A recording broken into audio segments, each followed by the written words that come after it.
ಧಾರವಾಡದ ಬೈಲಹೊಂಗಲ ಮಾಜಿ ಶಾಸಕ ಮಗನನ್ನ ಕೊಲೆಗೈದು ಸುಟ್ಟಿರುವಂತಹ ಶಂಕೆ ವ್ಯಕ್ತವಾಗ್ತಾ ಇದೆ. ಇದು ಧಾರವಾಡ ತಾಲೂಕಿನ ರಾಮಾಪುರದ ರೈಲ್ವೆ ಟ್ರ್ಯಾಕ್ ಬಳಿ ನಡೆದಿರುವಂತಹ ಘಟನೆ ಇದೆ.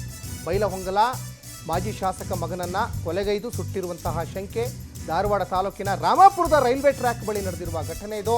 ಅನುಮಾನಾಸ್ಪದವಾಗಿ ರಾಜು ಬೋಳಶೆಟ್ಟಿ 53 ವರ್ಷ ಅವರಿಗೆ ಸಾವನ್ನಪ್ಪಿದ್ದಾರೆ. ಮಾಜಿ ಶಾಸಕ ಬಾಬುರಾವ್ ಮಗ ರಾಜು ಬೋಳಶೆಟ್ಟಿ ಬೆಳಗಾವಿ ಜಿಲ್ಲೆಯ ಬೈಲಹೊಂಗಲದ ಉಡಕೇರಿ ಗ್ರಾಮದ ವ್ಯಕ್ತಿಯವರು. ಅವರದೇ ಕಾರ್ನಲ್ಲಿ ಸುಟ್ಟು ಕರಕಲಾಗಿದ್ದಾರೆ. ರಾಜು ಬೋಳಶೆಟ್ಟಿ ಅವರಿಗೆ 53 ವರ್ಷ ವಯಸ್ಸಾಗಿತ್ತು.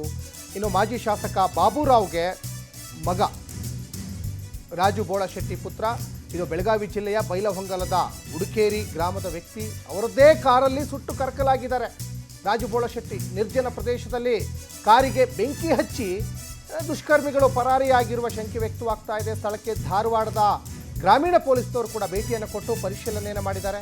ಇದು ಮಾಜಿ ಶಾಸಕ ಬಾಬುರಾವ್ ಮಗ ರಾಜು ಬೋಳಶೆಟ್ಟಿ ಪುತ್ರ ಈಗ ಅನುಮಾನಾಸ್ಪದವಾಗಿ ಸಾವನ್ನಪ್ಪಿದ್ದಾರೆ, ಸುಟ್ಟು ಕರಕಲಾಗಿದ್ದಾರೆ. ಅಂದರೆ ನೋಡಿ, ಇದು ನಿರ್ಜನ ಪ್ರದೇಶದಲ್ಲಿ ಕಾರು ಅಲ್ಲಿ ಸುಟ್ಟು ಹೋಗಿದೆ. ಅದರಲ್ಲಿ ರಾಜು ಬೋಳಶೆಟ್ಟಿ ಅವರು ಇದ್ದರು. ಅನುಮಾನಾಸ್ಪದ ವ್ಯಕ್ತವಾಗ್ತಾ ಇದೆ. ಒಂದು ಕಡೆಗೆ ನೋಡಿ, ಇದು ಇಲ್ಲಿ ಬಹಳ ಮುಖ್ಯವಾಗಿ ಈಗ ಪೊಲೀಸ್ ಕೇಸ್ ಕೂಡ ಈಗ ಆಗಿರೋದ್ರಿಂದ ಧಾರವಾಡ ಗ್ರಾಮೀಣ ಪೊಲೀಸ್ನವರು ಕೂಡ ಭೇಟಿಯನ್ನು ಕೊಟ್ಟು ಪರಿಶೀಲನೆಯನ್ನು ಕೂಡ ಮಾಡ್ತಾ ಇದ್ದಾರೆ. ರಾಮಾಪುರದ ರೈಲ್ವೆ ಟ್ರ್ಯಾಕ್ ಬಳಿ ನಡೆದಿರುವಂತಹ ಘಟನೆ, ಇದಕ್ಕೆ ಕಾರಣ ಏನು? ದುಷ್ಕರ್ಮಿಗಳು ಈ ಕಾರಿಗೆ ಬೆಂಕಿ ಹಚ್ಚಿ ಪರಾರಿಯಾದ್ರ ಅಥವಾ ಬೇರೆ ಇನ್ನೇನಾದರೂ ಕಾರಣ ಇದೆಯಾ? ಈ ಆ್ಯಂಗಲ್ನಲ್ಲೂ ಕೂಡ ಈಗ ಪೊಲೀಸ್ನವರು ತನಿಖೆಯನ್ನು ಕೈಗೆತ್ತಿಕೊಂಡಿದ್ದಾರೆ.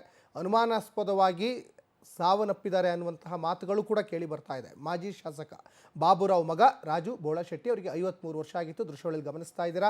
ಮತ್ತೊಂದು ಕಡೆ ನೋಡಿ, ಧಾರವಾಡದ ರಾಮಾಪುರ ಪೊಲೀಸ್ನವರು ಕೂಡ ಅಲ್ಲಿ ಬಂದು ಸ್ಥಳ ಪರಿಶೀಲನೆಯನ್ನು ಮಾಡಿರುವಂಥದ್ದು ಘಟನೆಗಳನ್ನು ಕೂಡ ಗಮನಿಸ್ತಾ ಇದ್ದೀರಾ. ಬೈಲಹೊಂಗಲ ಮಾಜಿ ಶಾಸಕನ ಮಗ ಇವರು ರಾಜು ಬೋಳಶೆಟ್ಟಿ.